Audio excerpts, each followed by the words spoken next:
السلام علیکم ورحمۃ اللہ وبرکاتہ۔ محترم صدر جلسہ و حاضرین مجلس، میں آپ کے سامنے غسل کا مکمل بیان سنانا چاہتی ہوں، غور سے سنیں۔ غسل میں 3 کام فرض ہے۔ نمبر 1 گرگرا یعنی اچھی طرح کلی کرنا۔ نمبر 2 ناک میں نرم ہڈی تک پانی پہنچانا۔ نمبر 3 سارے بدن پر اس طرح پانی بہانا کہ بال برابر جگہ بھی سوکھی نہ رہے۔ غسل میں 5 کام سنت ہے۔ نمبر 1 غسل کرنے سے پہلے دونوں ہاتھ گھٹوں تک دھو لینا۔ نمبر 2 پیشاب پکانے سے فارغ ہونا اور جس جگہ نجاست لگی اسے دھو لینا۔ نمبر 3 ناپاکی دور کرنے کی نیت کرنا۔ نمبر 4 غسل سے پہلے نماز کے وضو کی طرح وضو کر لینا۔ نمبر 5 تمام بدن پر 3 بار پانی بہانا۔ غسل میں 4 کام مکروہ ہے۔ نمبر 1 ضرورت سے زیادہ پانی بہانا۔ نمبر 2 ننگا ہونے کی حالت میں باتیں کرنا۔ نمبر 3 قبلے کی طرف منہ کر کے غسل کرنا۔ نمبر 4 سنت کے خلاف غسل کرنا۔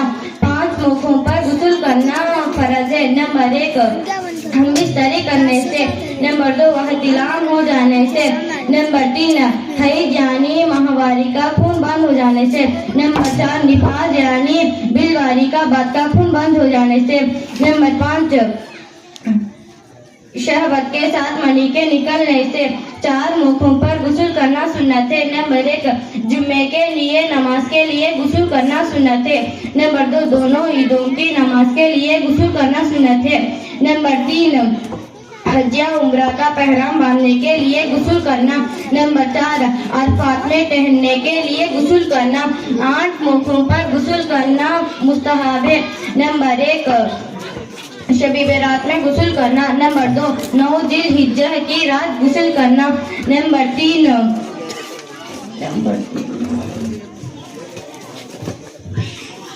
سورج گرہنے کے نماز کے لیے غسل کرنا۔